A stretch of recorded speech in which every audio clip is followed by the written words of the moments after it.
Good afternoon. I am Andrea Chisholm with the Midday News. We do apologize for the late start, but a special welcome if you're watching on onespotmedia.com.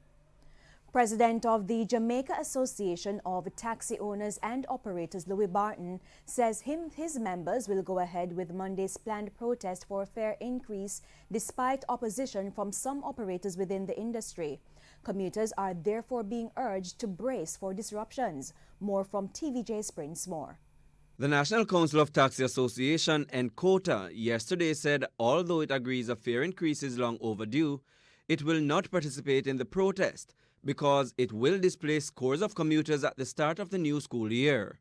For the president of the Jamaica Association of Taxi Owners and Operators, the timing of the protest and the start of school was coincidental. Louis Barton argues that the protest is necessary because the Andrew Holness-led administration has failed to respond to a request for a fare increase.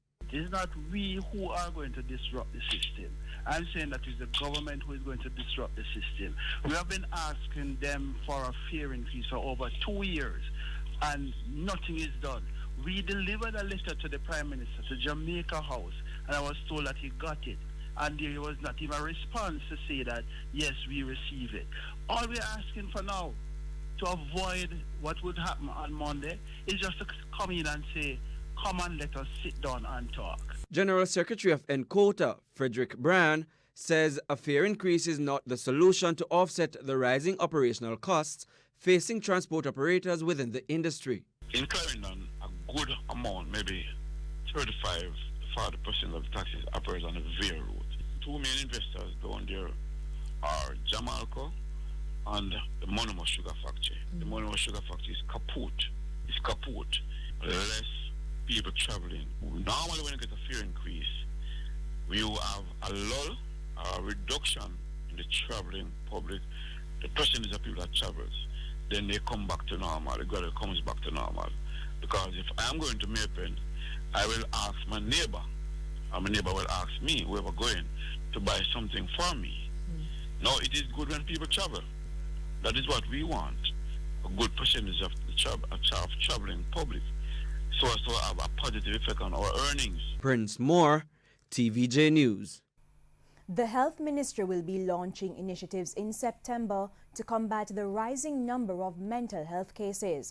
Portfolio Minister Dr. Christopher Tufton made the announcement earlier this week. Details in this report.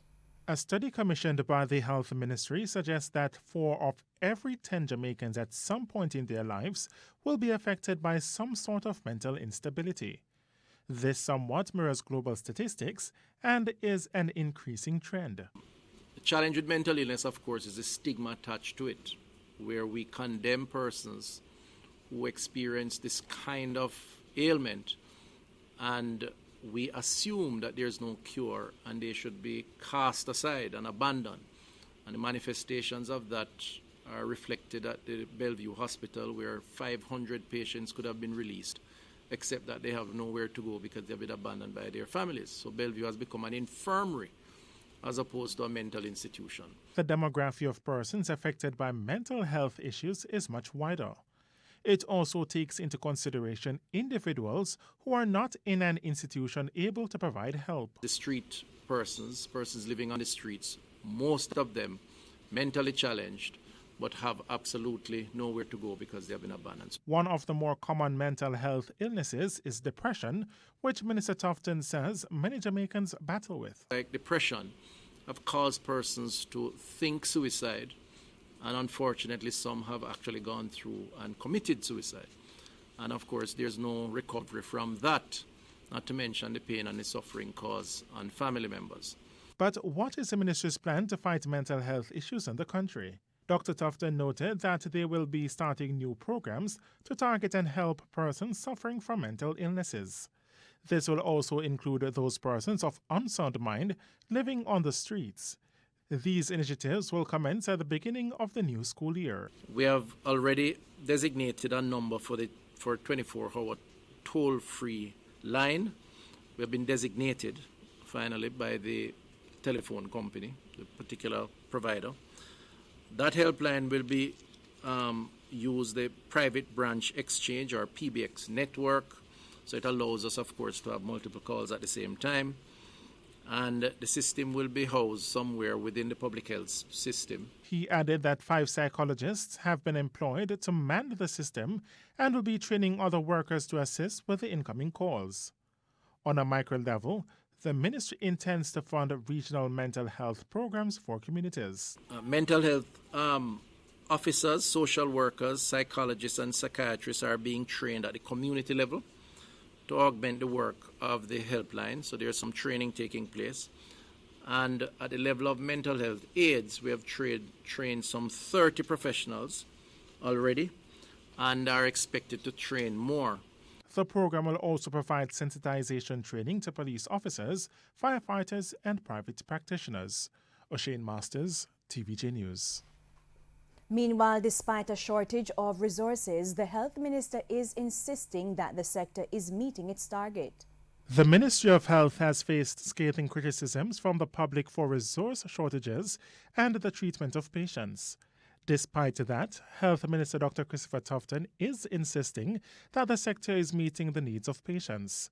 Speaking on Power 106 Morning Agenda on Thursday, Dr. Tufton claims the health sector is meeting targets. I do think, however, generally speaking, that the public health system is responding to the critical challenges of the population. We continue to see thousands of persons each day, save many lives. When we have the mishaps, we have to be prepared to listen, to redouble our efforts, and to make corrections. And that's as far as I'm prepared to go in terms of an overall ranking. The health sector has been grappling with, among other things, a lack of bed space, malfunctioning equipment at hospitals, and more recently, allegations of sexual harassment. Dr. Tufton gave an update on plans to introduce measures to address those allegations. There has been discussions with the Medical Council around the existing process. I've had a meeting with the senior staff, the CMO, the permanent secretary, and as was announced, we asked the chairman of the Southeast Regional Health Authority, who is a member of the Medical Council and a noted attorney at law, Mr. Wentworth Charles, to look at the protocols based on the different caps that he wears, do the appropriate consultation, and let us see what could be done to address the issue of confidentiality or build confidence in the process. The Junior Medical Doctors Association recently claimed some of its members were victims of sexual harassment by seniors. It said many of them feared being victimized if they come forward. O'Shane Masters, TVJ News. And it's time for a break. More stories right after these messages. Welcome back, and we're continuing the news. The police in St. Anne are committing to increasing their presence in Parrytown amidst a crime wave in the area.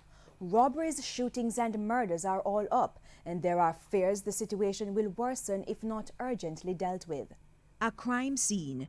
It's becoming a regular occurrence in Parrytown, St. Anne.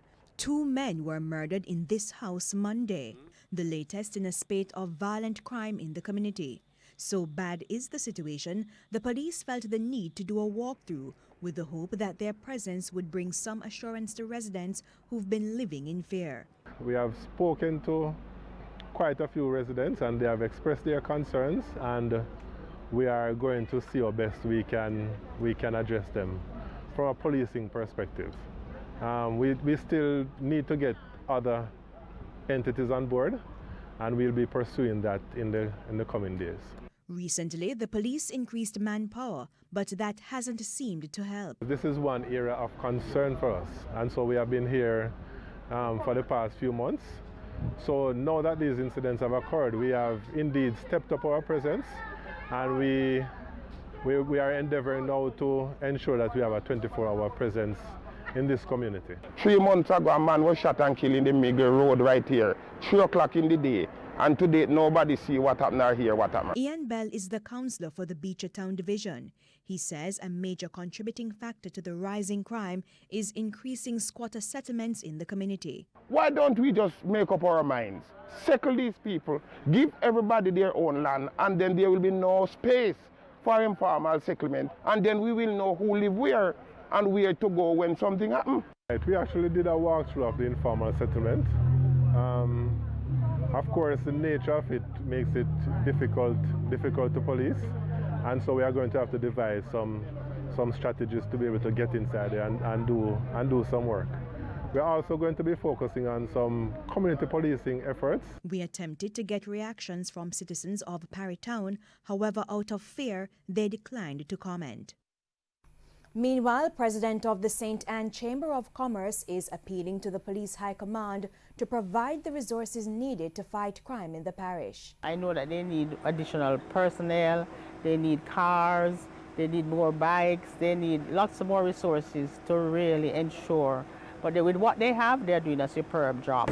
We have helped, we have provided bikes, we have provided other resources, and I think overall we're looking to see what we can do to assist the security forces in our area as much as possible. President of the National Water Commission, Mark Barnett, is warning that more drastic water restrictions could be introduced in the corporate area if the dry spell worsens. NWC customers in the corporate area and sections of St. Catherine were yesterday put on an adjusted water supply schedule as water levels at catchment facilities continue to decline. However, Mr. Barnett says there could be further adjustments. And as I've indicated in the past, we really need to see some changes in weather pattern to allow us to get some rain. And if there's no rain, then the schedule will subsequently be revised again, and it may be even more drastic. But for now, based on where we are in terms of flows, we think this will be able to adequately replenish customers. The 50-year-old man who suffered severe burns in Tuesday's massive fire in downtown Kingston has died. Rolanda Angst died yesterday in the Kingston Public Hospital. He was disabled and suffered burns to most of his body when he was trapped by the flames which gutted the Tower Street facility operated by Missionaries of the Poor. Head of the organization, Father Richard Holong, confirmed the death. More than 100 persons have been displaced by the fire, which also destroyed several houses on Fleet Street. Over 100 students were awarded scholarships on Thursday through the Sagicor Foundation. Of those who received scholarships, 21 were awarded for their performance in the Primary Exit Profile PEP exams, while 33 tertiary students got up to $300,000 each. The tertiary scholarships are renewable annually for up to 4 years. Chairman of the Sagicor Foundation, R. Danny Williams, says despite the backgrounds and financial realities, the awardees have overcome challenges. He, however, noted that it's not so for the majority of young people in the country.